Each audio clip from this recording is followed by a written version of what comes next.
우리 시장이 무너져 내렸습니다. 지난 주말 잘 보내셨는지 모르겠습니다. 한 주의 마지막 거래일이었던 금요일 갑자기 얹힌 경기 침체 내러티브에 또 기업들의 실적도 하방을 키우면서 코스피가 4년 만에 최대 낙폭을 보였습니다. 공포의 검은 금요일, 우리가 쉬는 사이 미증시가 또 한 번 폭락했기 때문에 국내 증시 역시 추가 급락에 대한 우려가 고조된 상황인데요.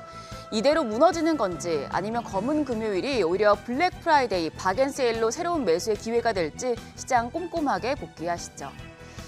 양 지수 마감 상황 처참했습니다. 코스피가 3.65% 급락해서 2676.19포인트, 약 4년 만에 가장 큰 폭으로 하락했습니다. 하루 만에 100포인트 넘게 떨어지면서 그동안 코스피의 강한 지지선이었던 121선마저 와르르 무너졌습니다. 코스닥도 4.2% 폭락했습니다. 779.33포인트로 지난해 11월 이후 가장 낮은 수준까지 내렸습니다. 양시장 합쳐서 2,300여 개 종목이 일제히 내린 무시무시한 약세장이었습니다. 수급 마감 상황입니다. 시장 메이저 수급 주체인 외국인과 기관 모두 대규모 물량을 던졌습니다. 유가증권 시장에서 외국인 8,449억 원 순매도, 기관도 7,807억 원 팔자세였습니다. 개인 홀로 1조 6,214억 원어치 순매수했지만 지수는 맥을 주지 못했습니다. 코스닥 시장도 마찬가지였죠. 양 매도가 나왔는데요. 외국인이 1,505억 원어치 팔아치웠고 기관도 897억 원 매도 우위를 기록했습니다. 개인 홀로 2,438억 원 순매수했습니다. 시가총액 상위 종목 마감가 체크하시죠.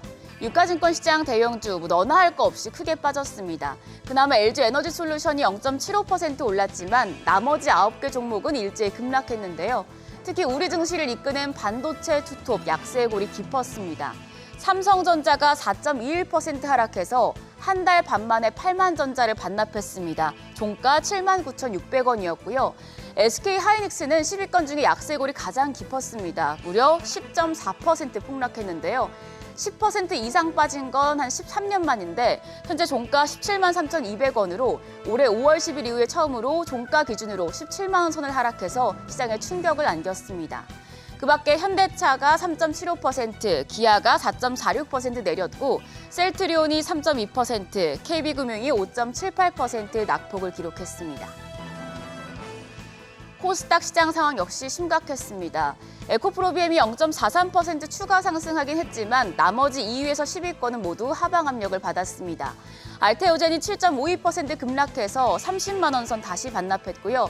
에코프로와 HLB, 삼천당제약 1, 2%대 약세를 기록했습니다.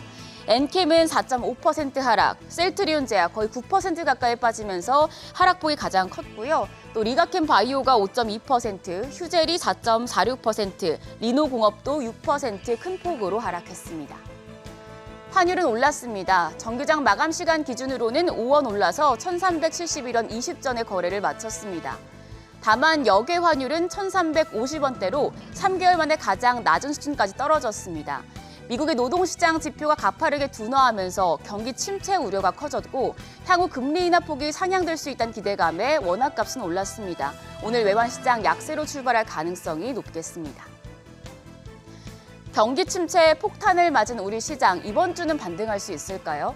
이번 주에 예정된 이벤트들이 제한적이기 때문에 변동성이 조금 덜할 수는 있지만 또 그만큼 회복 탄력성 또한 제한적일 수 있겠습니다. 우리 시장 기업들의 2분기 실적 발표가 이어지는데요. 실적이 좋거나 이익 전망치가 개선되는 종목으로는 저가 매수세가 유입될 수 있겠습니다. 오늘은 한국금융지주와 NC소프트, 내일은 아모레퍼시픽과 아모레지, 위메이드, SK텔레콤, 카카오페이 등이 실적을 내놓습니다. 수요일에는 LG유플러스와 롯데쇼핑, SM 등이, 그리고 목요일에는 카카오와 넷마블, CJENM, LG, 펄어비스, 스튜디오 드래곤 등이 실적을 공개하고요. 금요일엔 네이버와 컴투스, 코오롱인더, CJ 대한통운 등의 실적이 나옵니다. 기업들의 실적과 앞으로의 사업 계획 꼼꼼하게 체크하시면 좋겠습니다.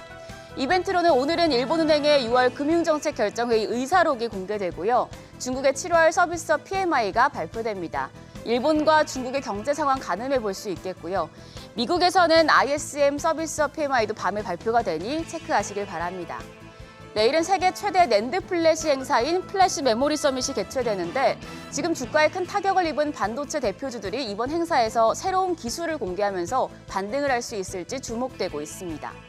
수요일엔 중국의 7월 수출입 등을 확인하시고요. 목요일은 우리나라 옵션 만기일입니다. 수급 변동성 유의하시면서 일본은행의 금융정책 결정회의 의사록 그리고 미국 주간 실업수당 청구 건수 등을 보셔야겠습니다. 금요일엔 중국의 경기 지표와 함께 국방 인공지능 회의가 개최되는데요. 방산과 AI 관련주의 모멘텀이 될 수 있겠습니다.